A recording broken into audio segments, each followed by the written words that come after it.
सोलन से हरजिंदर ठाकुर की रिपोर्ट। मुख्यमंत्री ने ई व्हीकल के चलन पर दिया जोर, सभी रेस्ट हाउसों होटलों में खुलेंगे e vehicle charging station. Solan जिला के गांधीग्राम में मुख्यमंत्री सुखविंदर सिंह सुक्खू ने आज ऑल इंडिया ट्रांसपोर्ट यूनियन सम्मेलन कार्यक्रम की अध्यक्षता की।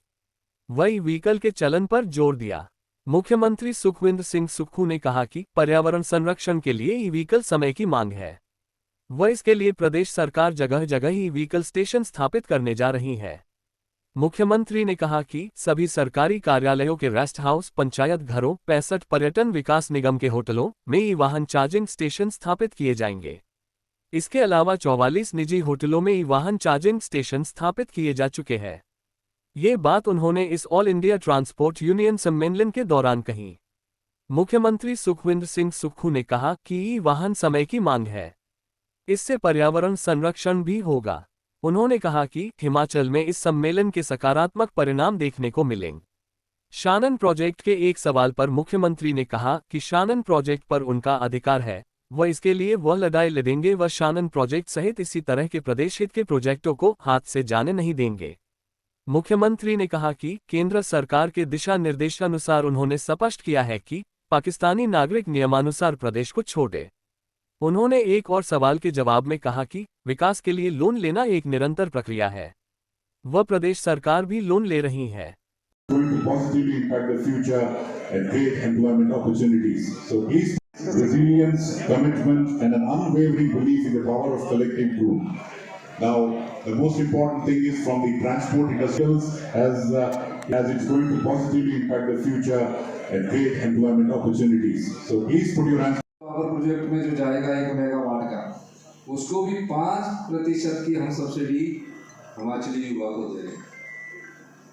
हम हिमाचल के वातावरण को, हिमाचल की जलवायु को, हिमाचल की वायु को स्वच्छ रखना चाहते हैं। अगर स्वच्छ ऑक्सीजन दिल्ली तक जाएगी तभी आप नॉर्थ इंडिया के जो लोग हैं वो स्वस्थ होंगे। हिमाचल प्रदेश जो है वो नॉर्थ इंडिया का लंग्स कहलाते हैं। तो हमने उस दृष्टि से काम करना शुरू किया है और पूरी तरह से आने वाले 4-5 सालों में हम इस दृष्टि से आगे बढ़ रहे हैं। हमारा ये भी मानना है कि जो आप इन्वेस्टर आए हैं, आप हिमाचल में इन्वेस्ट कीजिए। इलेक्ट्रिकल वाहन के क्षेत्र में आप आगे आइए, हम आपका स्वागत करेंगे।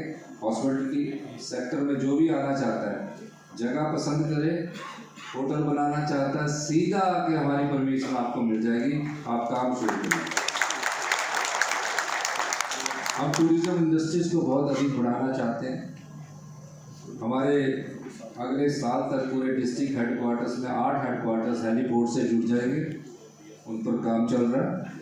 आप चंडीगढ़ से 15 मिनट की फ्लाइट में शिमला का हेलीपोर्ट हमारा अगले 1-2 महीने में शुरू हो जाएगा।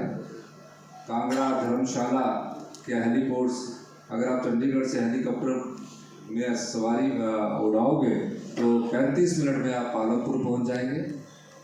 बड़े बड़े इन्वेस्टर्स यहाँ आ रहे हैं। ये सही समय आपके पास है, जो हमारे लोग हैं, कि आप अभी इन्वेस्ट कीजिए। धर्मशाला का एयरपोर्ट हम सब बड़ा करने जा रहे हैं। हमारे पास snow bound area more than Switzerland है। हमारे पास 100 किलोमीटर्स की वाटर बॉडीज है। मिड हिमालय है, शिवालिक है और बिग हिमालय है। और सबसे अच्छा आपके पास आने वाले समय में हमारे मंत्री जी बैठे हैं NHI के, मैं इनसे भी अनुरोध करूँगा कि हमारा इंफ्रास्ट्रक्चर अगर आप 3-4 साल में बना देते हैं तो सबसे अच्छा रोड इंफ्रास्ट्रक्चर हिमाचल प्रदेश का पूरे हिंदुस्तान में है। यहाँ आए, आप लोगों का बहुत बहुत स्वागत है और चाहते हैं जो ट्रांसपोर्ट क्षेत्र में वो अपना इन्वेस्टमेंट यहाँ करे, हॉस्पिटलिटी सेक्टर में है यहाँ इन्वेस्टमेंट करे, और जो प्रकृति का हिमाचल प्रदेश के लोगों का स्वभाव है प्रकृति के साथ, उस स्वभाव के साथ आप यहाँ प्रकृति का आनंद भी उठाएं। हिमाचल के लोग आपका स्वागत के लिए हमेशा तैयार हैं। आपने हमारी बात सुनी, आपका बहुत बहुत धन्यवाद। ऑल इंडिया ट्रांसपोर्ट बोर्ड्स का सम्मेलन था। और निश्चित तौर पर हिमाचल प्रदेश में हो रहा है। मुझे उन्होंने इनविटेशन दिया था और कुछ उनसे सुझाव आएंगे, कुछ सरकार की योजनाओं का लाभ उठाएंगे और हम चाहते हैं कि हिमाचल प्रदेश जो ग्रीन स्टेट के रूप में हम विकसित करने जा रहे हैं, अपनी प्राकृतिक सौंदर्य को भी बनाए रखें और भविष्य में जो हमारी वायु है, हमारा जो जलवायु है, उस पर जो प्रभाव आने वाले समय में डीजल बसेस का पड़ रहा है या और बसेस का प्रदूषण कर रहा है, उसको कैसे कम किया जाए, ग्रीन हाउस गैसेस को। इस संदर्भ में मैं इस सम्मेलन में आया और मुझे बड़ी खुशी है कि हमारे साथ मुख्यमंत्री जी, कर्नल हरिराम शामिल जी, सभी साथी हमारे साथ हमारे बीच में आया और मैं धन्यवाद करना चाहूँगा टाटा मोटर्स का कि उन्होंने यहाँ हिमाचल प्रदेश के सोलन में ये कार्यक्रम का आयोजन किया। सर हिमाचल में कुछ ऐसा आइडेंटिफाई हुआ कि पाकिस्तान के जो लोग हैं वो कितने हैं और नहीं, क्या हमने इसके- सबको जो भारत सरकार ने हमें दिशा निर्देश दिए हैं उसके हिसाब से हमने कहा है कि वो हमारा प्रदेश में छोड़कर चले। सर सरकार 1300 करोड़ का ऋण ले रही है, क्या कहेंगे जी? नहीं, ऋण एक निरंतर प्रक्रिया है।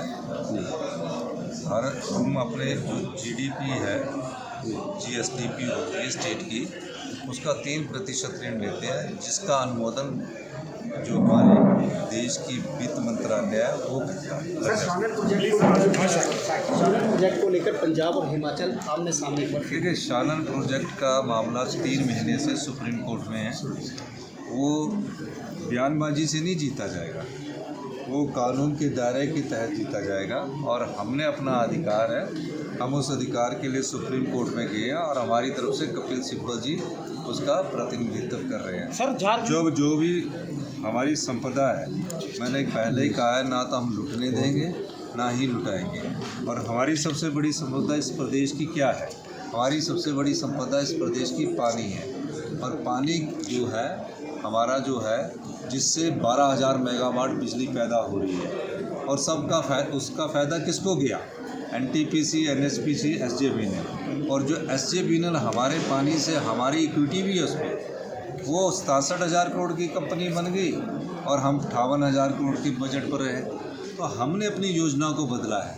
जो पिछली सरकार ने गलत किया है, हमारी संपदा को लुटा दिया, हम उसकी लड़ाई लड़ रहे हैं।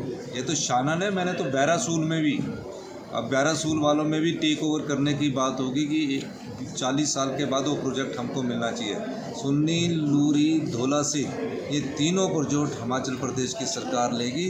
686 मेगावाट की ये प्रोजेक्ट है। हम इन तीनों प्रोजेक्ट को, जिसका कार्य चला हुआ है, अभी जब फैसला हो जाएगा हम उसका पूरा एक एक पैसा देकर हिमाचल की जनता को समर्पित करेंगे। झारखंड के मंत्री इस्तीफा मांगा है सर, वो क्या कहना?